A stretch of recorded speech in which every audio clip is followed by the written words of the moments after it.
समझ नहीं आ रहा अपने सैलरी इंक्रीमेंट का क्या करूं। बेटा इतना क्या सोच रहा है? अपने म्यूचुअल फंड्स के एसआईपी का टॉप अप करा ले। This is the right time. क्या? समझ में नहीं आया। बेटा इतना क्या सोच रहा है? अपने म्यूचुअल फंड्स का एसआईपी टॉपअप करा ले। This is the right time. अब समझा।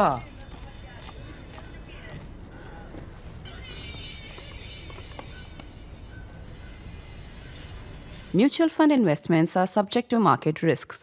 Read all scheme related documents carefully.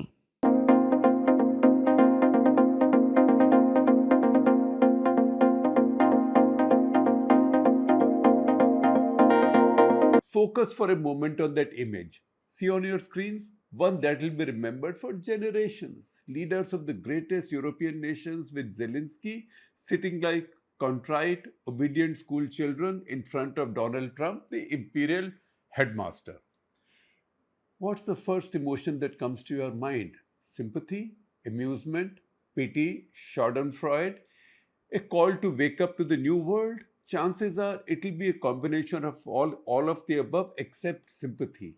And that isn't only because we see ourselves as Trump's favorite victims today. At some point going ahead, we would suggest, in fact, that we revise that impulsive reaction. We can see at least one leader's mind. He's not in the picture, but one leader's mind which has no emotional hurdle. Putin sees this picture with pure contempt as the richest, the most powerful nations in the world, the third and the sixth largest economies, the second largest economic bloc, which is EU, two nuclear weapon P5 states all down on their knees.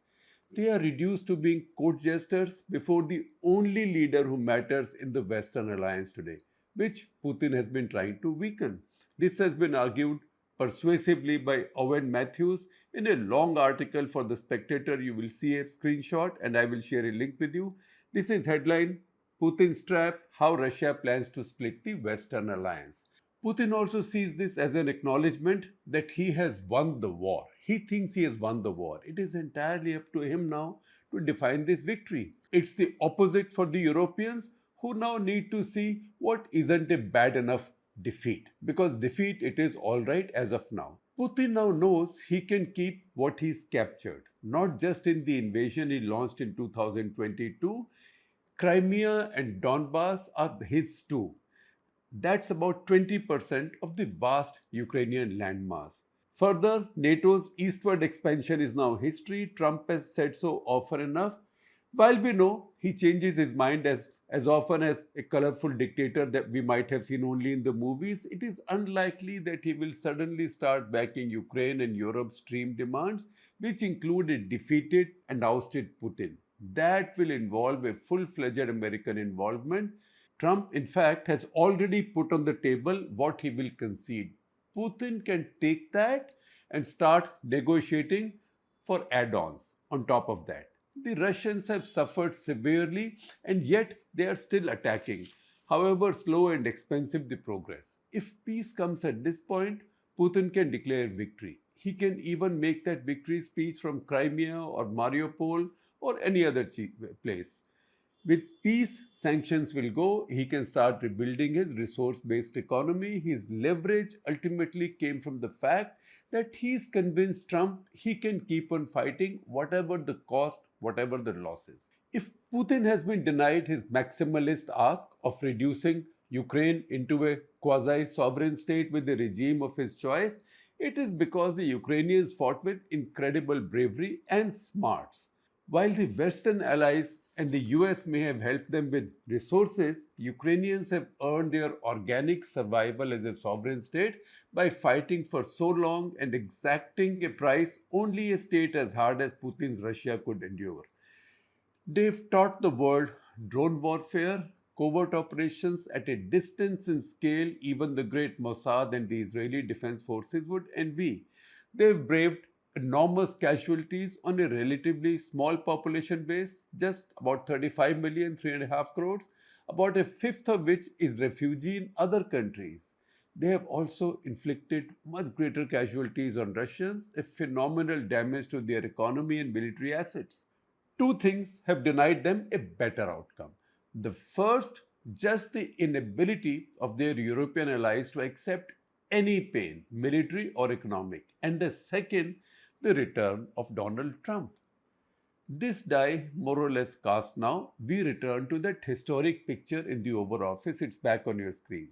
Many books and doctorates will be written on how Europe reduced itself to one giant vassal.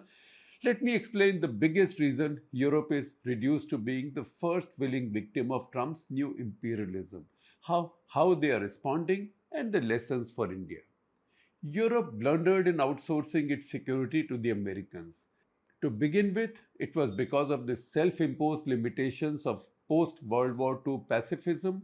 Then the lazy post Soviet era, as the Cold War ended, while NATO not only survived but expanded, there was always the belief that there was no real threat and the Americans would defend Europe come what may. Until one day they wouldn't. Now they want to be paid. Americans want to be paid even for military hardware. The fear of Russia has forced Europe to sign a patently one sided trade deal with Trump. Trump says he has the power to employ every dollar of the 600 billion Europe has pledged to invest in the US. A key aide, that is Treasury Secretary Scott Bessent, says it's like having their own sovereign wealth fund. That's protection money and imperialism. Even if they spend more on defense now, Europeans, they will struggle to find recruits for the new military expansion. Military culture long ended in Europe, except in France and to some extent Britain. Poland retained it from the Warsaw Pact era and now has among the largest militaries in NATO. Others, minus say France, are at America's mercy. Turkey is not really European. Further, the economic dependence on cheap Chinese goods, Russian gas, and outsourced manufacturing are other crimes of laziness for Europe. The tunnel boring machines that China denied to India until recently are German. It's just that the Germans shifted the manufacture to China to make more profit. There is again the French exception to this. They kept a lot of their key manufacturing with themselves. The Europeans have been jolted now. The important thing, and what we in India need to note, is that they are responding from realism and not emotion. On Ukraine and larger European security, they will accept the least worst of a bad bargain. They won't kick Trump in the shin or shame him. The national interest mostly calls for responses that are cynical, not emotional. Acting like jilted lovers gets nothing but derision. The Oval Office picture tells us the story of this pragmatism. The Europeans have decided they might have just contempt for Trump, but they have decided to deal with Trump on his terms because they want to keep the larger Western alliance together. They will be America after Trump is gone, and Trump will be gone. Even the concessions they make to Trump now can't all be delivered in his term. There will be a tomorrow and a return to normalcy. Therefore, the lessons for us in India. Here are the lessons for us in India, and I list them. Number one, strengthen your military, and it's a fitting metaphor on war footing. So, strengthen your military on war footing. No slogans, no tall talk, no boasts, and no what may come in a decade. Start this here and now. Focus on deterring Pakistan first. If you've set a new normal now, make sure you have the wherewithal to live up to it because you will be tested. Second, build further on the relationship with Russia, but don't be drawn into any camp.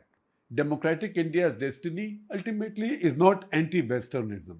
Keep stability in the positive term with China as well, and let both sides consummate what is their common shared interest. Remember, China doesn't need to fight India now. They can do so through Pakistan as they did in Op Sindoor. Keep the focus there. Number three, calm down your periphery. India should not be dealing with hostility on all fronts. Pakistan is a different issue, but dragging every neighborhood relationship into domestic politics is avoidable and self-defeating. It narrows India's options, which is the last thing India needs. And finally, choose your moment and try to bring some sanity back in the ties with Washington. Moments will come. Restoration of trust is a distant idea. But remember, the Cold War isn't returning, and an anti-Western or anti-American bloc will not rise. Once there is peace in Ukraine, Putin and Trump will be friends again. The US and China are already busy making deals. Learn from the Europeans, not obsequiousness, not chamchagiri, but pragmatism that Trumpian chaos will pass. Do what you can to minimize damage from it to your national interest. Wait for the America after him, because there will be an America after him. These are lessons from India, drawn from a closer look with geopolitical lenses at that Oval Office picture.